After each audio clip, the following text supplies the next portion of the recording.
Hi, this is Joe Liberty here to talk about the 50 to 150 employer group size group health plans available. We talked about this in the previous videos, how the 2 to 50 market was either the Affordable Care Act or a level funded policy.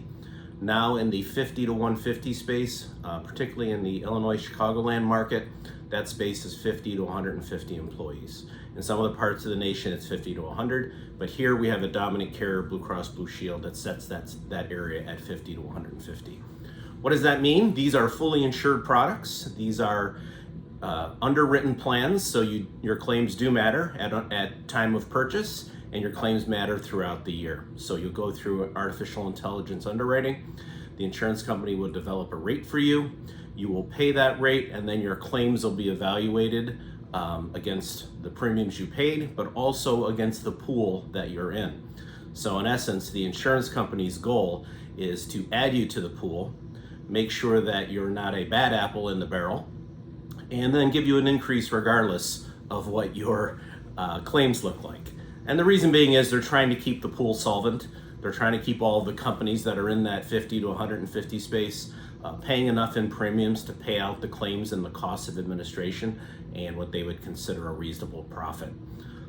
A lot of employers I talk to complain that they feel like even 8 or 9 out of 10 years they have good claims or pretty good claims, and they keep getting asked for an increase. Well, inflation does play a role, obviously, but that's not abnormal.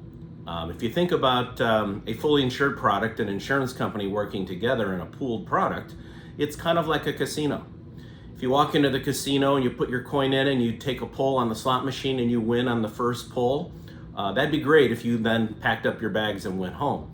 But unfortunately, nobody does. They stay and they continue to play. And as long as you stay there long enough, the casino's going to win.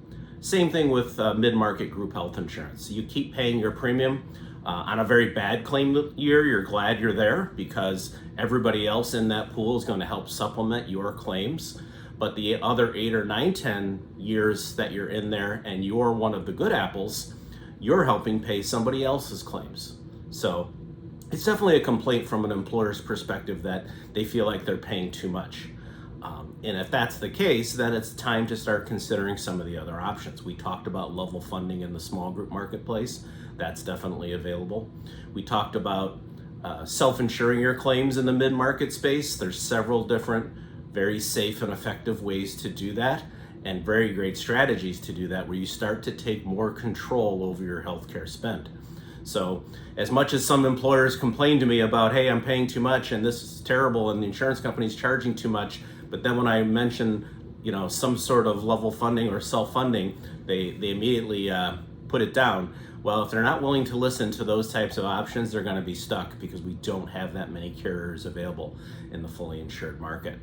It's about a handful at this point. So next up, we'll talk more about some of the self-insured options out there. I specifically want to talk about one that's available in the 50 to 150 space that I think just about every employer should implement while staying in the fully insured pool. And it helps, definitely helps benefit their benefit plans to optimize them to make sure that you're not paying as much as you were paying in previous years. So thanks for watching. Look forward to talking to you next week. Bye-bye.